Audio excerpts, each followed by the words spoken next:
তো বন্ধুরা, আমি আপনাদেরকে কিছু কথা বলতে চাই। তো আপনারা বুঝতেই পারছেন যে আমি কি ব্যাপারে কথা বলবো। আর সত্যি কথা বলতে গেলে আমার নিজের উপরেই ঘৃণা হচ্ছে, কিন্তু কি করব, যেহেতু ভুল করেছি তো আপনাদের কাছে ক্ষমা চাইতেই হবে। আর কিছুদিন ধরে আমার একটা ভিডিও খুব ভাইরাল হচ্ছে, আর সেই ভিডিও দেখার পর আপনারা অনেক গালাগালি করছেন, আমার ভিডিওতে এসে অনেক খারাপ খারাপ কমেন্ট করছেন, যা নাই তাই বলছেন। আর এটা স্বাভাবিক, কারণ আপনারা আমাকে অনেক ভালোবাসেন। আর এত খারাপ ভিডিও দেখে আপনারা এটা বলবেনই। তো বলতে গেলে এই ভিডিওটা 1-1.5 বছর আগেকার ভিডিও। তো আমি আগের থেকে অনেক পরিবর্তন হয়েছি। আর আমি এখন সবসময় কাজ নিয়ে ব্যস্ত থাকি, আর কাজের প্রতি অনেক ফোকাস দিচ্ছি। আর আমার কিছু বন্ধু আছে যাদের সহ্য হচ্ছে না, তারা চায় না যে আমি ভালো ভালো কাজ করি, তাই তারা এই ভিডিওটা ভাইরাল করছে আর ভিডিওটা পোস্ট করেছে।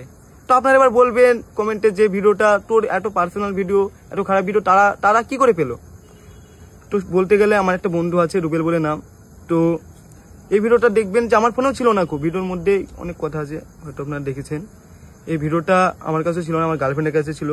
তো আমরা শুট করছিলাম, তখন আমাদের দুটো ফোন তার কাছে দিয়েছিলাম। তো আমাদের ফোনের সে পাসওয়ার্ড জানতো, আর তাকে আমরা অনেক বিশ্বাস করতাম, তাই তাকে সব কিছু বলতাম। তো সে আমাদের ফোন থেকে ভিডিওটা নেওয়ার পরে আমাকে কন্টিনিউ ব্ল্যাকমেল করে। তো সত্যি বলতে গেলে আমি ওর কাছেই ছিলাম অনেকদিন ধরে, আমাকে যা বলতো তাই শুনতে হতো।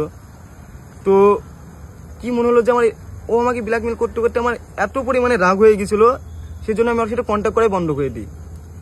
তো সে রাগের মাথায় এই ভিডিওটা পোস্ট করে দেয়। কিন্তু আমি ভাবতে পারিনি যে সে ভিডিওটা পোস্ট করবে, কারণ তাকে ভাই মনে করতাম, তার সাথে অনেকদিন ছিলাম। সে একবারও ভাবতে পারতো যে সে আমার যত শত্রু হোক, সে যেটা আমাকে মারতো তা মেনে নিতাম, কিন্তু ভাবিনি যে সেই ভিডিওটা পোস্ট করবে।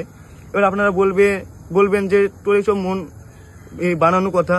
তো চলেন আমি আপনাদেরকে কিছু প্রমাণ দিচ্ছি, কিছু ভিডিও দেখাই, তাহলে আপনারা বুঝতে পারবেন। ভিডিও আর শোনেন, তোরা শফিকের ভিডিও যদি আমার ফোন থেকে যদি পোস্ট হয় বা আমি যদি পোস্ট করি, এই ভিডিও তোমার চ্যানেল কারো কাছে নেই, আমার কাছে তাহলে তুমি তোমার ফোন থেকে এডিট করে দিবা।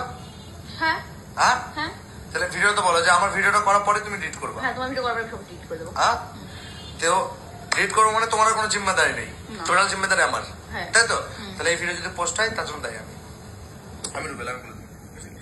তো আপনারা দেখতে পেলেন। আর আমি আপনাদেরকে কিছু একটা রেকর্ড শোনাচ্ছি, একটা ছোট করে, এই রেকর্ডিংটা শোনেন। আমি মাথায় টাক খেয়েছিলাম, বুঝলা তো?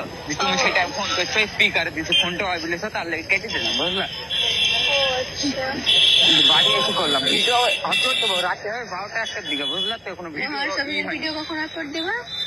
12টা-1টার দিকে, মানে হয়েছে তোমার কি বলবো, ওই ভিডিওটা এডিট করা হয়নি এখনো, এডিট করবো, দেখ না কি ভিডিও আপলোড দিই। তো আমি আপনাদেরকে সম্পূর্ণ কথা পরে ভিডিওতে শোনাবো।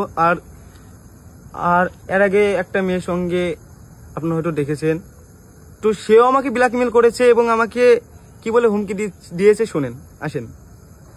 সব বড় বড় আইডি দেখতে পাবি তোর, সবাই বলবে শফিকের porn video viral, porn video, কি মজা বল। তো আপনারা তো দেখতে পেলেন।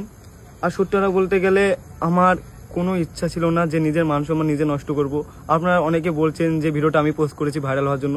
সত্যি কথা বলতে গেলে এই ভিডিওটা আমার ফোনে ছিলই না। আর তাই আপনাদের কাছে আমি হাত জোড় করে বলছি, যদি পারেন তাহলে আমাকে ক্ষমা করে দেবেন। আর আমি আর কি বলবো, কিছু বলার মতন মুখই নেই আমার, কারণ আমি সব থেকে বড় ভুল করেছি ভিডিওটা করে, কারণ ভিডিও করা উচিত ছিল না আমার। তো যাই হোক, ভিডিওটা করে ফেলেছি, পারলে আপনারা আমাকে ক্ষমা করে দেবেন। তো আপনারা সবাই ভালো থাকবেন, সুস্থ থাকবেন। আর আপনারা যদি চান যে আমার নতুন ভিডিও দেখতে, তাহলে অবশ্যই কমেন্ট করবেন। আর কিছু ভাই দেখে, আমার বোন দেখে বলছি, প্লিজ আমাকে ক্ষমা করে দেবেন। আর কিছু ভাইয়েরা আমার ভিডিওটা খুব পোস্ট করছেন, তো তাদেরকেও বলছি, ভাই তোমরা ভিডিওটা পোস্ট করো না। আর কি বলবো, কিছু বলার নেই। তো তোমরা ভালো থাকো, সুস্থ থাকো।